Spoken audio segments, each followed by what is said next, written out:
Salut à tous, bienvenue dans Fantasy Ballers. Nous sommes en direct mardi 26 août, il est 16h et on va avoir un invité spécial. Malheureusement, on a un tout petit souci technique et du coup, je suis juste en train de le réinviter. Et voilà, notre invité Greg Brainos du Coachspeak Index. Et cet épisode va être en anglais parce que Greg, malgré le fait qu'il habite à Trouville cette année, ne parle pas encore français. Hello, Greg. Hello. Sorry for the technical issue. I was Yeah. able to solve it. I'm happy. Welcome to the show. Welcome to Fantasy Ballers France. Thank you for the invite. Really appreciate it. We're happy to have you. I think I discovered you sometime early last summer, I think, as the Coachspeak Index. You were one of the very, very early adopters in the first, I want to say, like 400 followers. Really? Yeah. It was, I can't remember how I saw it, but I do remember we keep having these conversations on the podcast about, press conferences and what the coaches say and all that stuff. And the default, because of probably, I think, a few coaches that have been caught saying something and doing something completely different, the default has always been, don't listen to that stuff because you can't trust it. And one of the key, the key ones I remember was Zach Taylor with Joe Mixon a few years ago. Yeah. And I think I heard you say on one of your shows that that's actually one of the triggers that got you thinking about this as well. That's right. That was the final straw because I had Joe Mixon in my big money home league. And Zach Taylor called him day to day for weeks. Forever. And Mixon went on injured reserve and missed the rest of the season, all for a day to day injury. Exactly. Yeah, he never played again. So I remember seeing that and thinking, well, actually, this guy seems to say that there's, first of all, different coaches being reliably reliable or not, and then different categories as well. So before we get into some of the detail, I was interested in knowing, how you got onto this and how you figured out, there's some categories there. And I even remember you last year tweeting at some point, shortly after I started following, like, hey, I'm telling you guys, there's something to this. Like, were you even surprised yourself that it was working so well? I wouldn't say surprised really when I first, so when I had the idea of, hey, I can just go back, like hindsight's 2020. I can go back, I can look at everything these coaches have said, I can put it in a database, I can grade it all, and I can create profiles for them to see how reliable they are. And I thought, man, this is going to be a real game changer. And then once I started working on the database, the first coach I started with was Pete Carroll. And eventually I thought coaches will be honest across the board or they'll be unreliable across the board. And I hadn't even initially thought of doing categories, but as like very soon into this, I thought, man, I in the database, like I'm just going to put these into different categories, right? Because I saw kind of a pattern in one category more reliable than another. So I started that immediately with Pete Carroll and ended up finding out, some coaches are reliable or unreliable across the board, but then you have guys like Zach Taylor who are completely unreliable on injury coach speak, but then pretty damn reliable on player usage and workload coach speak. And it's funny because Zach Taylor is very self-aware that his injury coach speak is unreliable. He references that quite often when the beat reporters ask him for timelines. He'll just like make a joke of, you guys know my timelines, right? Like what's the point of saying it?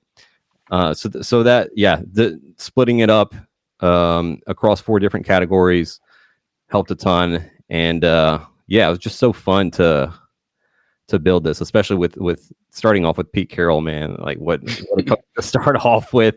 That guy had such an intricate coach speak profile. It was really fascinating, and one of the big things that I do that I think really helps this database is language matches, because we all have our own vocabulary sets. We all have our own phrases and things that we use, and it's just a part of how we speak, and it's sort of it's sort of subconscious.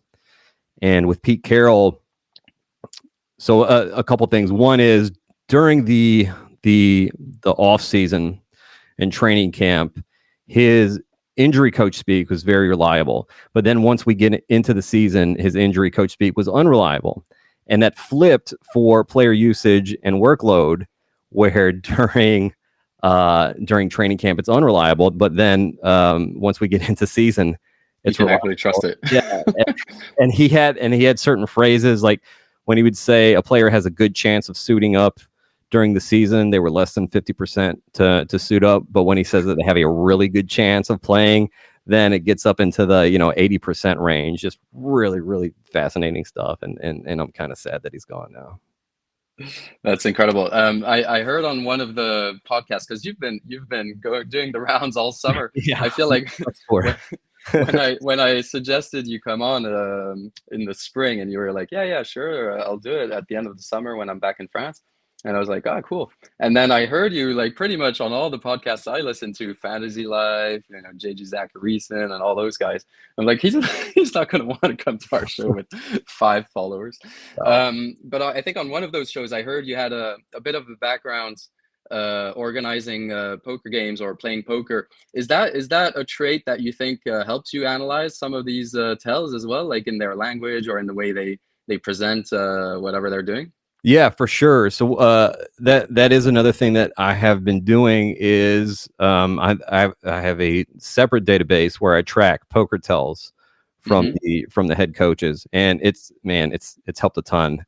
It's a real tricky thing, because I can't just straight out say, hey, here are the poker tells that I have for this coach. This is why I believe what he's saying is unreliable, because then that just gives away the entire edge there. So I've had to be very careful about it.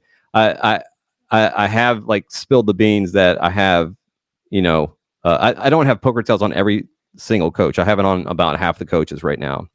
And one of them that I have it on is Brian Daboll for the Giants. And so that's like, okay, I'll give away this kind of one piece of candy. I'm not giving away his tells, but just saying like, hey, Brian Daboll has like very clear poker tells. And yeah, I let the private Discord know recently on I think it was when he was talking about Daniel Jones and that he's gonna be fine to start the season. Just told the Discord like, hey, according to the poker tells that I have tracked for him, I think we can believe him here that Daniel Jones will be fine. And then we've seen Daniel Jones in the preseason now, so I think physically fine. I'm not sure about those interceptions. Yeah. So for example, Brian Daboll, did you watch? I assume you watched Hard Knocks. Does he do the same thing, like in that more private kind of environment where he's like talking to his colleagues and stuff, or did you notice similar things? He was definitely more open, behind the scenes there on Hard Knocks. For instance, when he's asked about Malik Neighbors now, it's very kind of like old school coach talking about a rookie. He's a rookie, he's doing well, we're bringing him along. But then on Hard Knocks, you see him talking to general manager Joe Shane, and he's telling him, hey, Nick Saban told me that there were 2 guys that gave him problems in college football, and that was Brock Bowers and Malik Neighbors. So that's the kind of stuff that he doesn't really say at press conferences. It's just like very kind of, just base. Sure. Kind of stuff. Vanilla. And one last thing before we move into more specific situations. Do you notice in your database, like coaches being more or less reliable depending on their results and how much pressure they have on their jobs? Yeah, absolutely. And I mean, this is like one of the trickier parts of it. And we saw this with Brandon Staley with the Chargers last season, when the first couple of years things were going okay for the Chargers, and I guess it's easier to be kind of on top of the world and everything's good, and I'm just like gonna tell the truth.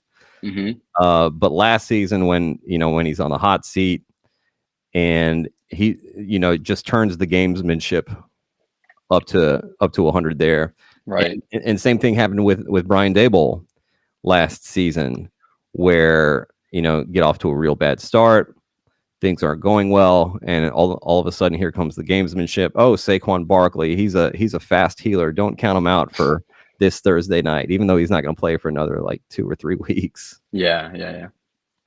All right. So you have 4 categories to how you classify kind of Coachspeak reliability. The first category is injuries. So I wanted to talk to you about a couple of situations that we have in the preseason, and get your take on, based on what you've heard in the press conferences and all that, like how worried we should be about those guys, what's their availability like, and then throughout the season, maybe if there's one particularly unreliable or reliable coach that you want to highlight for us to know.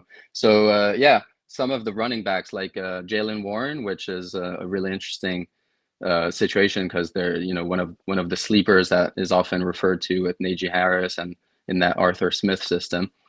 He has a hamstring injury. I think the head coach said he'll be okay for week 1. What do you think about Warren, and have you changed your approach to him at all?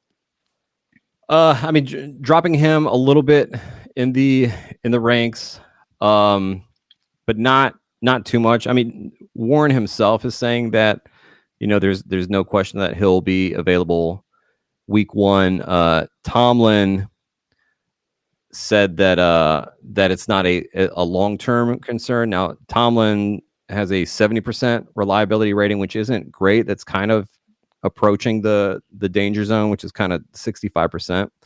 Is what I view as a danger zone for coaches there. But when he says something like very concrete, which is the manner in which he expressed this, then we have a lot less to worry about. So I feel very good that this won't be a long-term thing for Warren. As long as there's no setback, right? If of course, setback, then like that's not the original injury, even though it's a re-aggravation.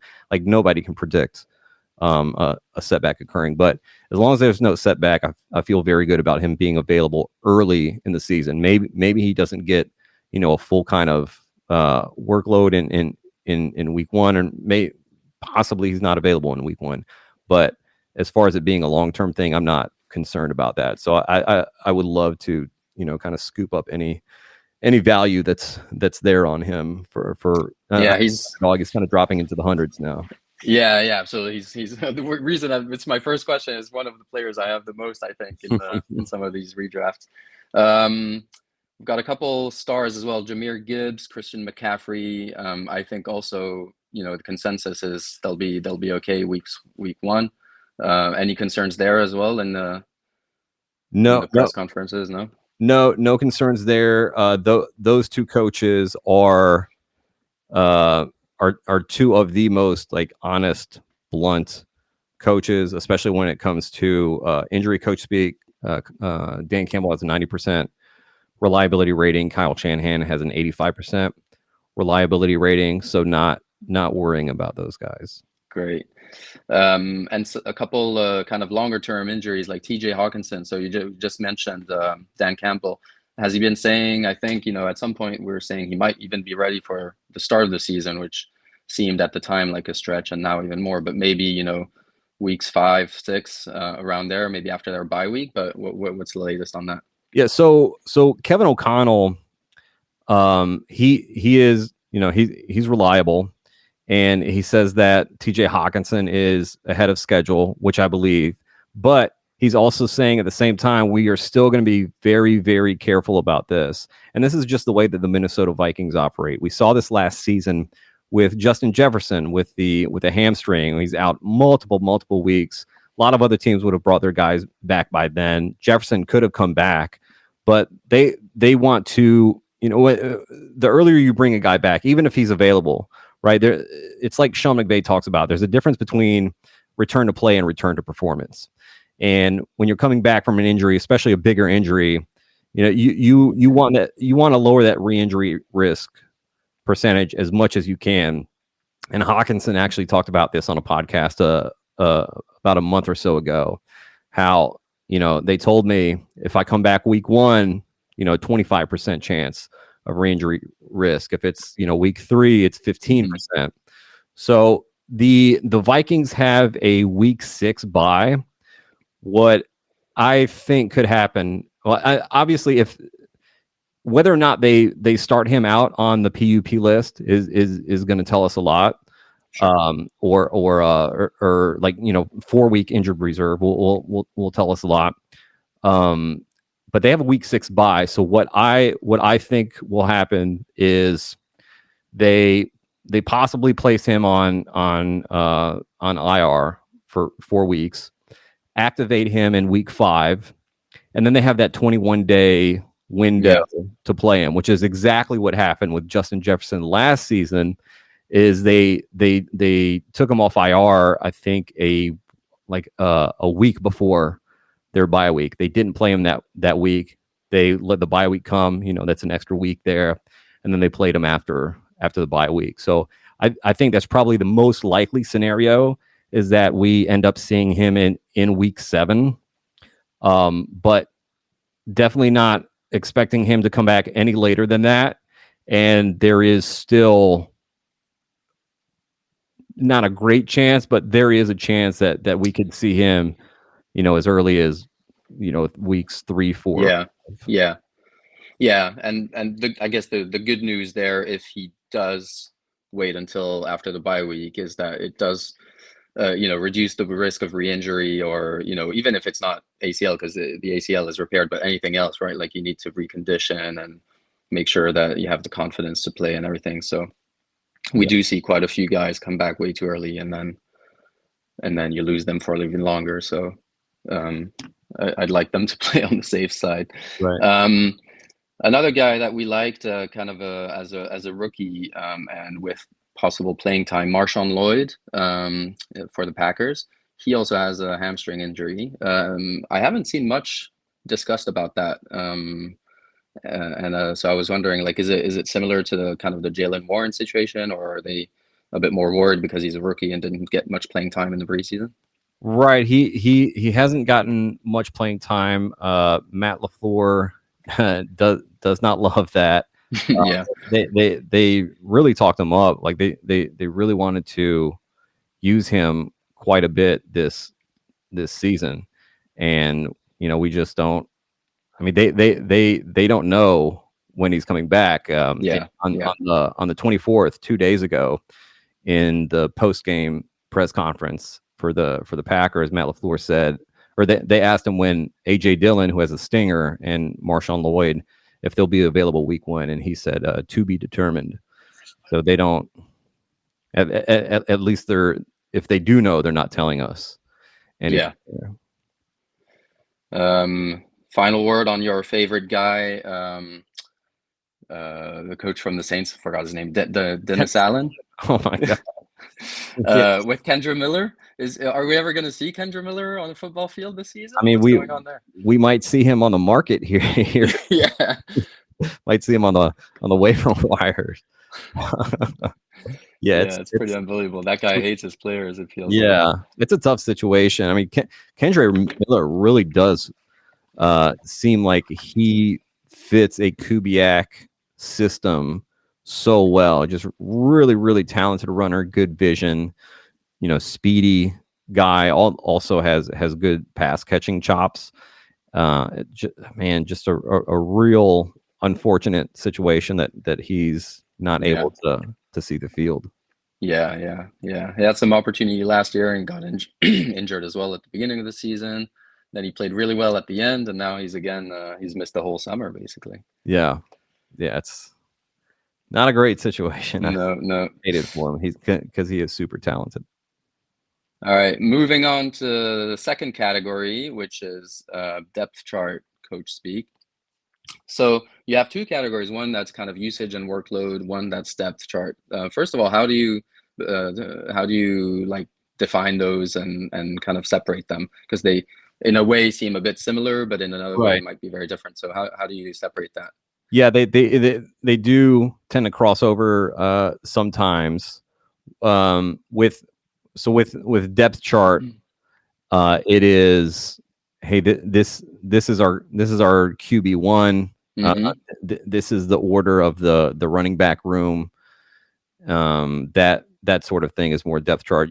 Usage is, well, one of the things for usage is, for instance, John Harbaugh saying that Rashad Bateman is going to have a really big year this year, and that he's going to catch a lot of balls. You know, right. that's more in the player usage and workload category. You know, the Drake May, Jacoby Brissett stuff is obviously more of the depth chart. Well, okay, that's good, because the first names I had for my depth chart questions were May versus Brissett, especially that I think as I was tweeting you the link, I saw a couple tweets about May versus Brissett.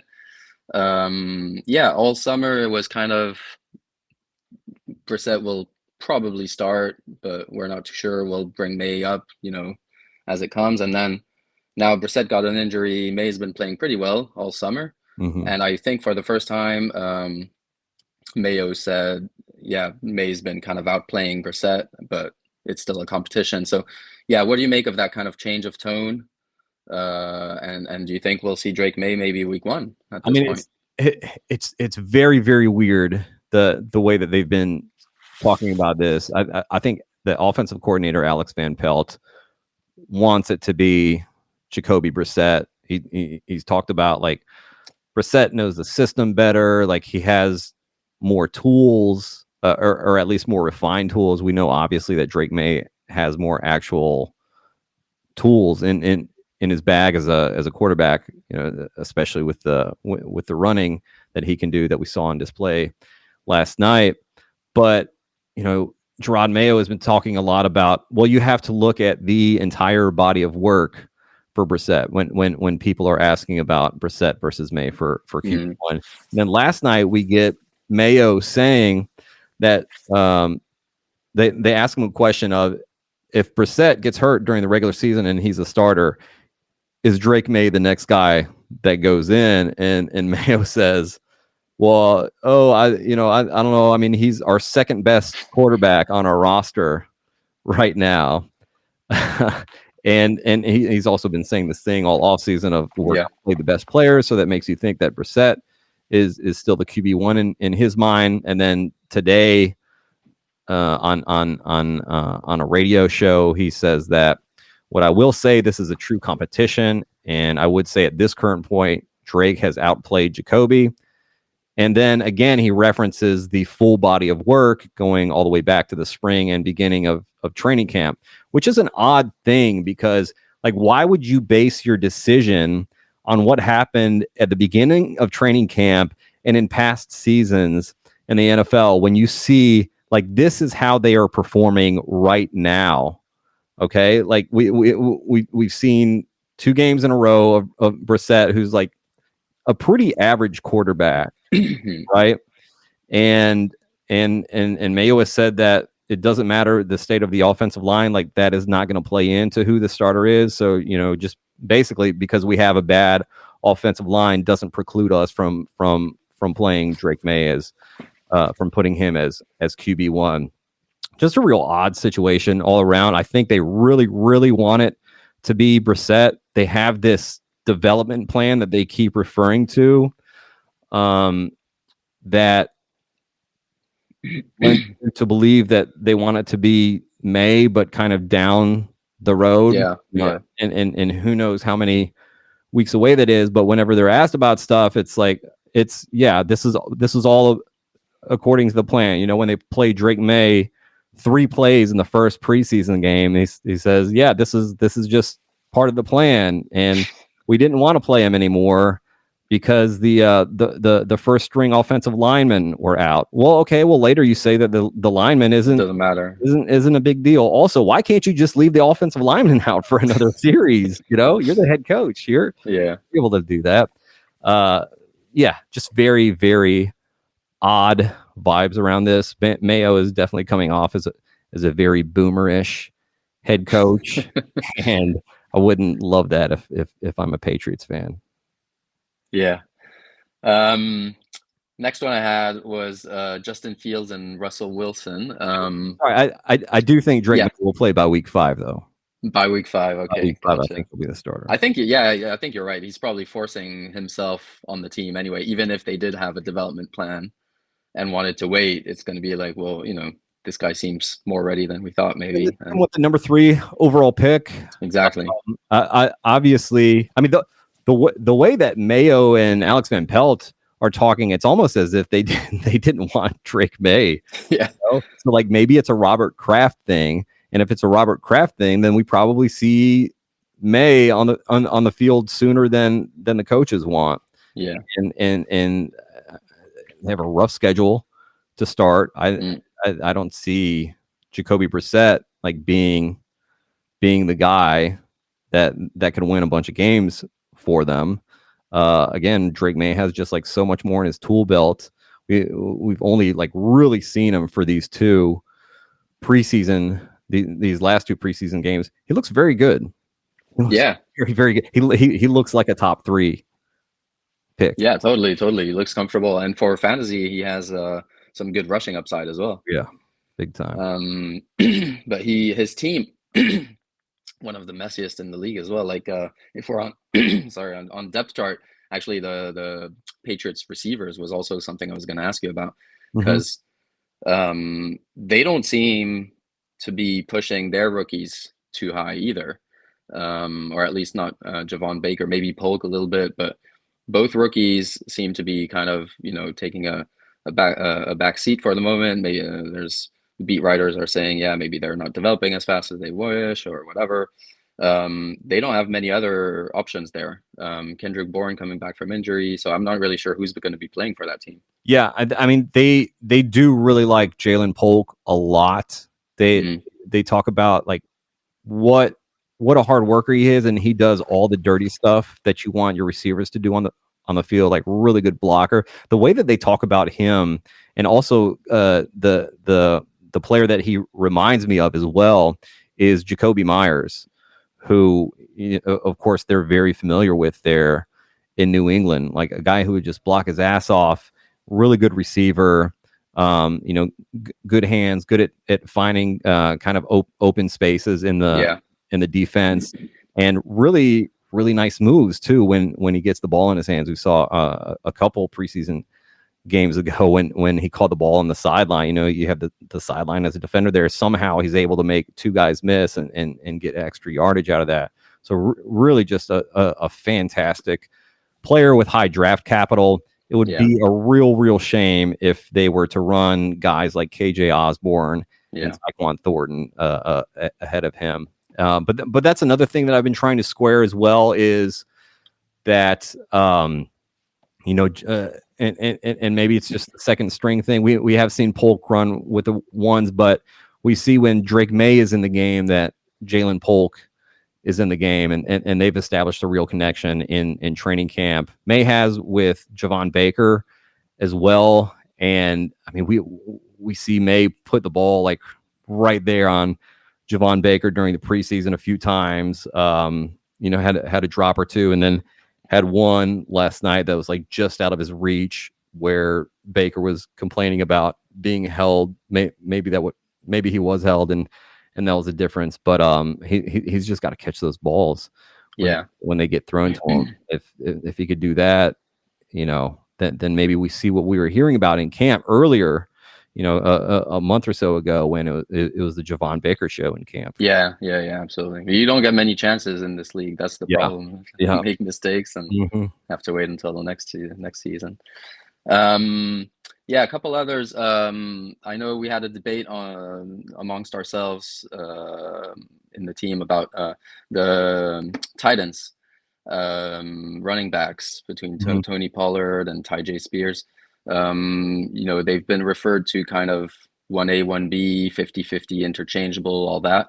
Yeah. Do you think that would be the case, or is one of those two kind of the lead back that I we should Yeah, I think find it's value on? absolutely the case. The head coach Brian Callahan, offensive coordinator Nick Holtz, they've been saying this the entire offseason, like from when they traded or when they signed Tony Pollard, and I think it's a very smart thing of because some teams you have kind of the thunder and lightning Yeah, running yeah, back set up, and for the Titans, it's okay. We want and they were getting a lot of heat for this when they signed Tony Pollard. Is well, Tony it's the Pollard's same like guy. like yeah. Why are you getting the same guy? Why aren't you getting someone with a different skill set? Well, he's a good runner, right? He's very good in the passing game, just like Tyjae Spears. So when you get two players like that who are interchangeable, you can put them in the game at any point without tipping off like, oh, they have like Khalil Herbert in there, who's a really good Hmm. runner and terrible at pass protection. So like obviously this is more likely going to be a run. Like they can run all these different plays without actually tipping off the defense what they're running. So I think it's super super smart, and don't want to wear down any one guy too much. And we've seen during the preseason, this is exactly what the Titans have been saying. Like they're rotating these guys in, they're getting them pretty much the same amount of touches. Callahan has said recently that maybe it in some games it'll be kind of a hot hand situation where Yeah, say like Tony Pollard running really really well. Okay, well maybe we're just going to lean on Pollard for a little bit until he runs out of gas or whatever. So it could be a frustrating situation in redraft of which guy do I start either of them.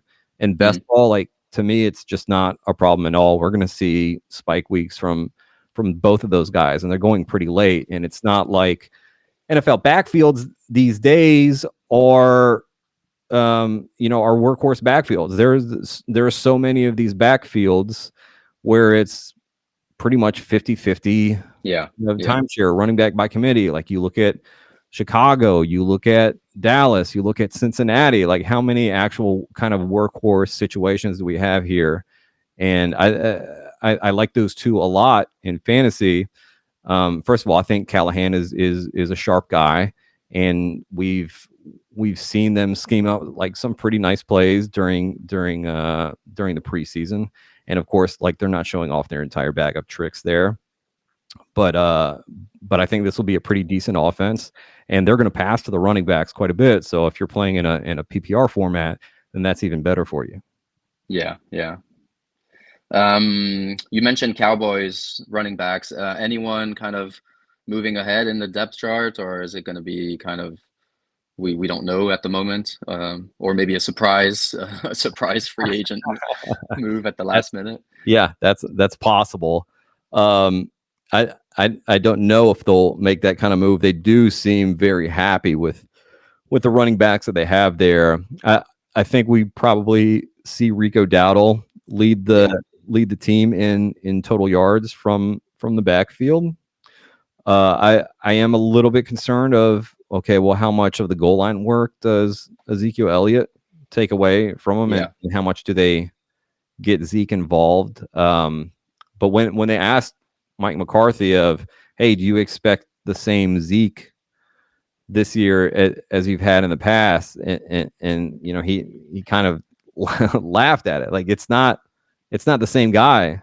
yeah, More like he's still like we think he still has juice, but I mean this is 2024 now. This is it's been a while since there is heavy workhorse Zeke here. yeah, yeah, absolutely.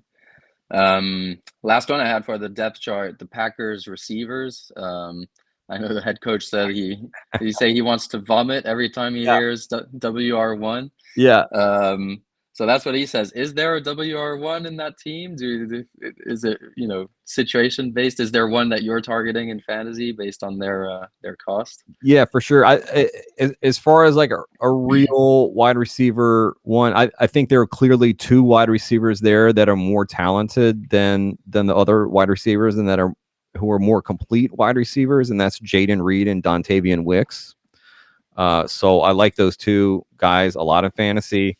Jayden Reed on underdog drafts has finally started slipping a little bit. He was going a little too early for my taste for a wide receiver that's in an offense where the head coach says, "Hey, we love not having a certain guy that defenses, will focus on." It's just, okay, we might not have a, true number one, just like absolutely dominating kind of Devontae Adams back in the day receiver, but we have like four very, very, very good receivers and two very good tight ends that we can put out on the field and just, hey, best of luck, because we have a good quarterback, and whichever one of these guys gets open is who he's going to throw the ball to.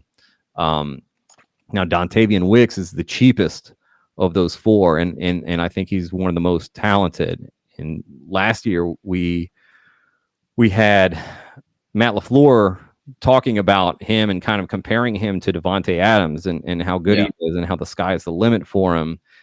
And I mean, if we saw how good Dontavian Wicks was last year in, this unheralded rookie in his rookie season, just, I mean, very good wide receiver. And now what if this guy takes an extra leap, right? What if he takes an extra leap? And I know we didn't get a ton of snaps with him on the field last year, especially earlier in the season.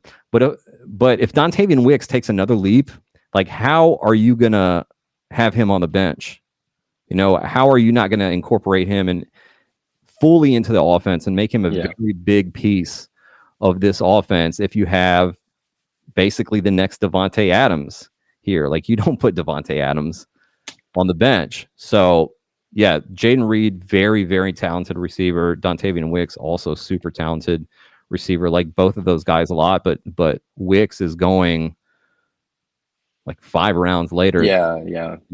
Still now, even though he's been kind of on everyone's sleeper list forever. Yeah, and it's this thing of, okay, well, people are just expecting the situation to be the same as last year, and that's kind of across the board, like for multiple teams, like for the Miami Dolphins, like people don't expect Jonnu Smith to be productive just because the Dolphins haven't typically used tight ends with Mike McDaniel. Okay, but now they actually have the personnel to do that, right? So like something has changed here. Well, with Dontavian Wicks, like something could change to where he takes this big year 2 leap, and then like you have to have him on the field as much as possible.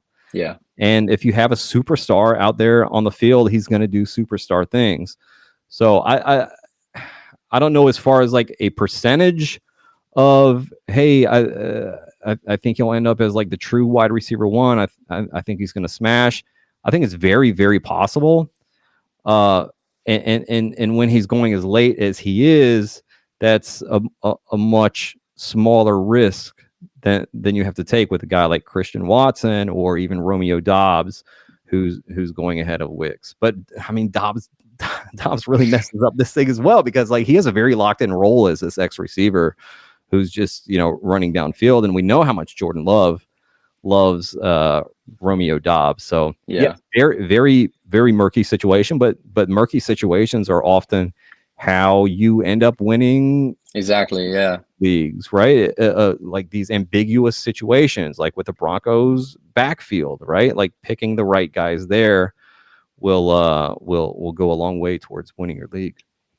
So who's the right guy in the Broncos backfield? Because that I think there are 2 right guys there. I think Jaleel McLaughlin is kind of locked into like 9 to 12 opportunities per game. He's occupying this joker role that Sean Payton has in his offense.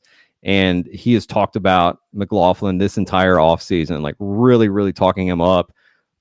Sometimes it's even unprompted, which like that's a very big signal when a coach talks about a player unprompted.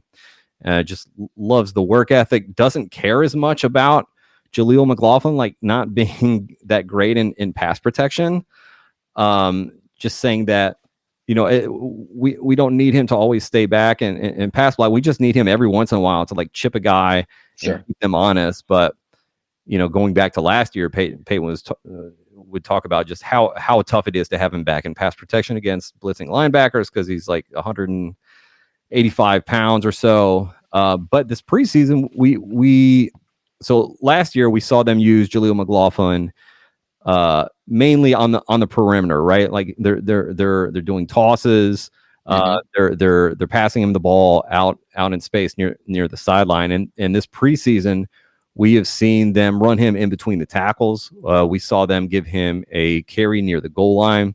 So I don't know if this is just like a preseason thing. Yeah, see if he can do it, or right. Or if it's something that they're scheming. Right. So if but man, just when you look at the metrics for Jaleel McLaughlin, just outstanding stuff. The missed tackles forced and just very, very dynamic with the ball in his hands. And then you have Javonte Williams, who I think it is going to be the RB, like the clear RB1 here, where they gave him like 260 plus touches last season coming off of the ACL. And then you have Peyton this offseason saying, well, once you get 2 years removed off the ACL, that's kind of like when the full healing takes place. And he asked Javonte Williams to lose 10 pounds because looking at his college tape and saying, okay, that's the running back that I want right there. So now we have Javonte Williams 2 years.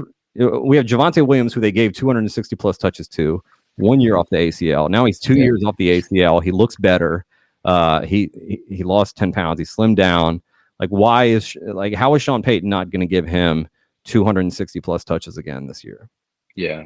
I agree. I was very surprised earlier in the offseason when there was talk of, him even getting cut. That was crazy. And I thought, like, even if he does get cut, I was looking at his dynasty kind of price or stock, whatever, going down. And I was thinking, like, even if he does get cut, surely somebody like the Cowboys or another team in need of a running back is going to take him, because he wasn't that terrible. And he was, like you said, just 1 year removed from not just an ACL, but like a devastating knee injury. So, I've got some good hopes for him as well. Ambiguous backfields. There's one in Cincinnati potentially between Zach Moss, Chase Brown. I've been targeting Chase Brown most of the offseason just because he was a bit cheaper, but now they're actually quite close in ADP. So is there one that the coaching, I haven't actually seen the coaching staff talk about them too much. I just think they're kind of different players, and I like Chase Brown's profile a bit better. But is there one that's kind of coming up on the depth chart? Have they said anything in terms of roles and usage? Yeah. Oh, they've talked about that. They like both of them. Their offensive coordinator, Dan Pitcher, said, I'm super pleased with both. Zach Moss, consummate pro, where he needs to be every single play, like just doing every single thing that they want out of him. And Zach Taylor, the head coach, kind of said the same thing of, we knew what we were getting with Zach Moss, and we're very happy with that. And then Chase Brown, young budding talent, we all expected him to be, adds an explosive element to our rushing attack. They asked him to work on pass catching during the offseason, which he apparently did. It's a very weird situation to me, because, okay, so first of all, Zach Taylor also said that Chase Brown has really earned a role. Yeah, he's going to have a much bigger role this year, which Zach Taylor on usage and workload Coachspeak, pretty good, 85% there. So definitely believing that Chase Brown will have a much bigger role this season. As far as like him kind of overtaking Zach Moss, I really struggle with that, because I struggle with how good of a runner Chase Brown is. Like in order to take over a backfield, you have to be just like so much better than the other guys in that backfield, or like you need to be a really good running back. And I just don't think Chase Brown is that great of a running back. Absolutely, he has juice, but very questionable vision for Chase Brown. Also, Cincinnati just throws the ball a ton, and I'm not sure that Zach Moss or that Chase Brown gets goal line touches either. Probably not. I think that's the thing really missing. He'll have some highlight plays, kind of big 20-yard gains and things like that will get us excited. But he'll have a bunch of like tackles for loss where he, like, just trying to make the right decision and he can't find it. So I could. That's just one of those things that you don't often see a running back who has bad vision. All of a sudden he's really seeing everything. Like there's the hope of that, of, okay, rookie season, getting some mentorship, second year in the system now. And, maybe it's like the game was too big for him or whatever. But then just like seeing him in the preseason again, I was hoping to see kind of an upgraded, like a new Chase Brown. And I just didn't see that. I saw the same old Chase Brown and didn't love that. One guy who's been starting really strong and kind of early best ball drafts and kind of falling throughout the offseason, throughout the summer, Zamir White for the Raiders. People thought, well, even if he's not the best running back out there, at least he's going to have so much volume, like at the end of last year, where he's going to be, a useful kind of high-end RB2. But now with the preseason usage and even what the coaches have been saying, it looks like it's actually maybe going to be a lot more split between him, Madison, maybe a few other guys, Dylan Laube, the rookie. Plus, it's not a great offense. So what do we think there? I've been kind of fading Zamir White all summer, but it looks like his ADP is starting to come down now. Yeah, the preseason usage stuff, I'm not super concerned about. Like it's a little wonky, but this is like what the Raiders were like. It wasn't a typical Raiders offense that we saw in the preseason, especially for those first two games.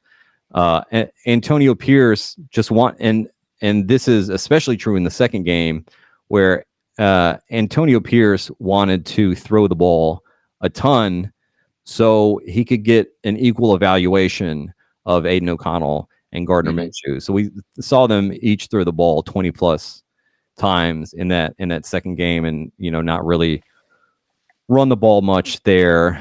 And they don't like exactly view Zamir White as the best pass protector. I know Tom Telesco was saying recently that he wished that Zamir White was a little bit better in pass protection, especially given his size and how big he is. As far as the backfield split, it's a very popular thing this season to compare. Say Zamir White is this year is Alexander Madison. 2023 Alexander Madison. I just don't think that can be further from the truth. Like if you watch these guys and you look at, I mean, go back however long you want to, like go back and look at their relative athletic scores coming into the league, like completely different. Go look at their metrics. Zamir White just like blows this guy out of the water, and Alexander Madison is kind of at the bottom of so many of these efficiency metrics.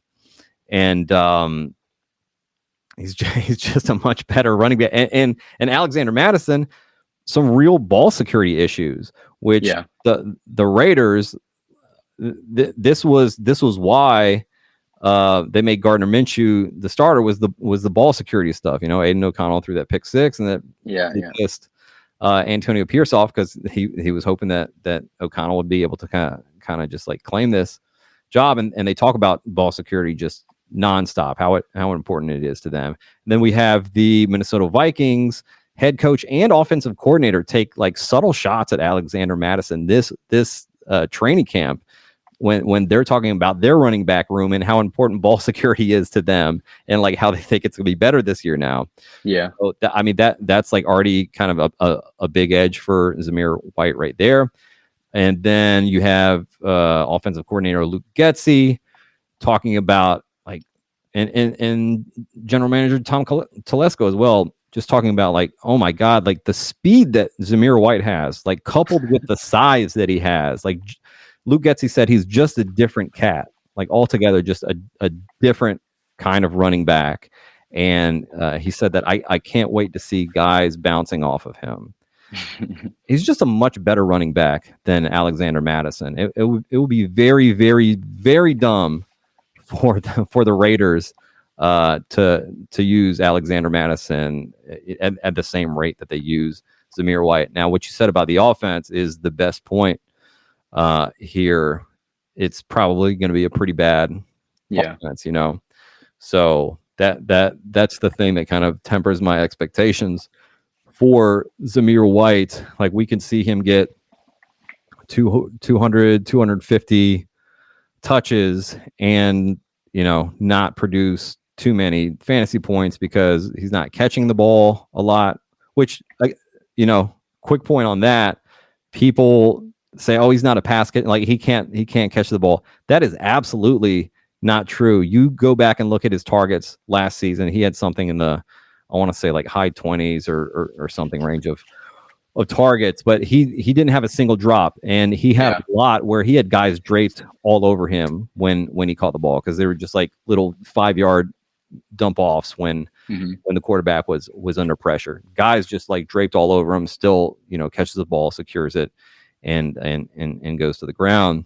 So yeah, that's not exactly true that he doesn't have hands there.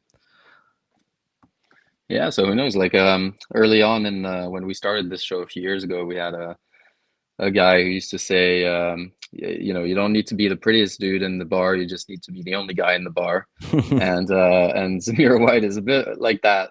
And I was just worried, hearing, you know, maybe he's not going to get as much volume as he does, because I feel like he's one of those guys who needs it to. He does need the volume. Perform, yeah, for sure. I've got a ton of players on this list, but I know you've got to go do another show. Maybe a couple, one last one for usage in terms of the rookies, like rookie wide receivers that we had, not the top, you know, not the top 10 picks, but guys like Xavier Legette, Xavier Worthy, Keon Coleman. Any of those guys kind of stand out where we can expect, you know, something early on in the season? As opposed to later or in Dynasty? Yeah, definitely Xavier Worthy. This is the fastest player in the history of the NFL, and he's not just like a John Ross like fast player. This is a fast player who's a very good route runner, and he is now attached to the best quarterback in the NFL. Yeah, Mahomes, a team that has expressed their desire to get back to the deep ball, which they couldn't do last year because they didn't have the personnel for that. This year they add Hollywood Brown, they add Xavier Worthy. They still have Travis Kelce and Rashee Rice to really dominate that intermediate and short part of the field. I mean, this is going to be such a nightmare for defenses this year, and I just think it's setting up for a massive MVP season from Patrick Mahomes. Yeah, I'm a big Worthy fan as well. Like I almost think his record-breaking 40-yard was a negative thing in terms of the perception, because he's being associated with all these other guys who could just run. But he's so much more than that. And then, you know, the whole stuff about press coverage, he's in the one offense that is going to scheme him away from that anyway. So I'm looking forward to that as well.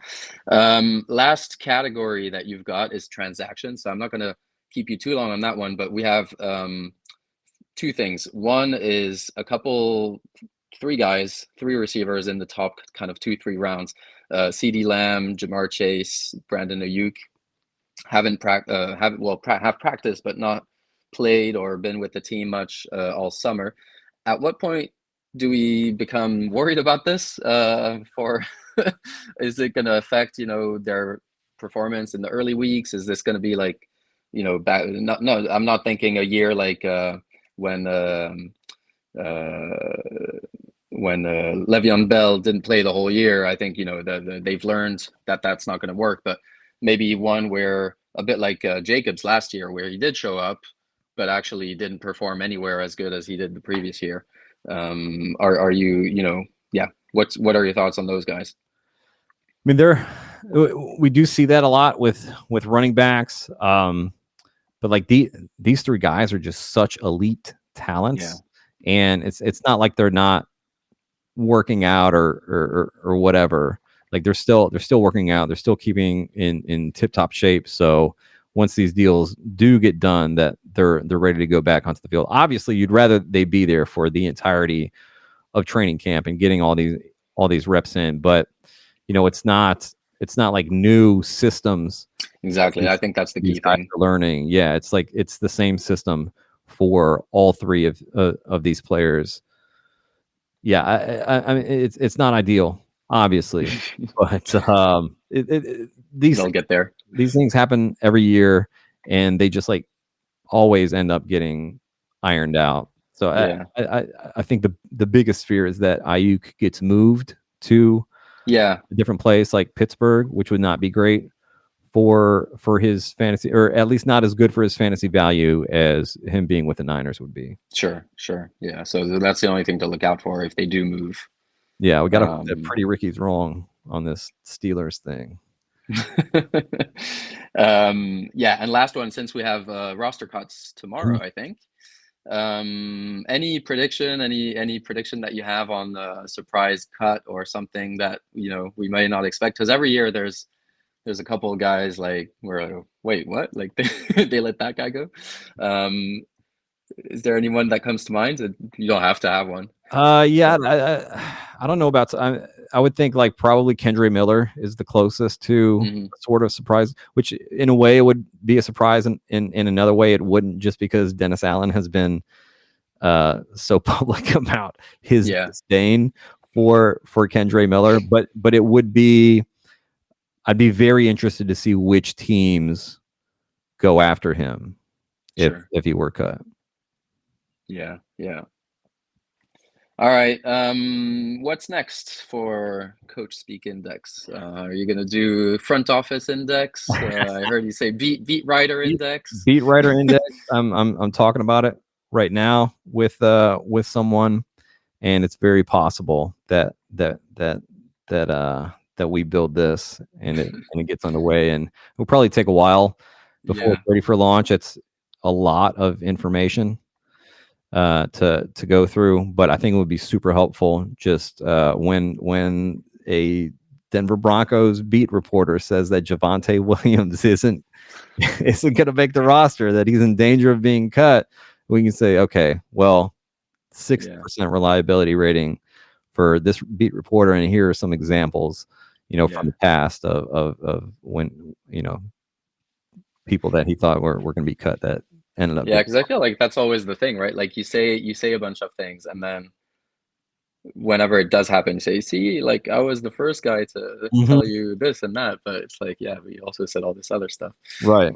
And some of them just don't know ball, right? They're just they're that's the thing. You never really know them. Those. Yeah.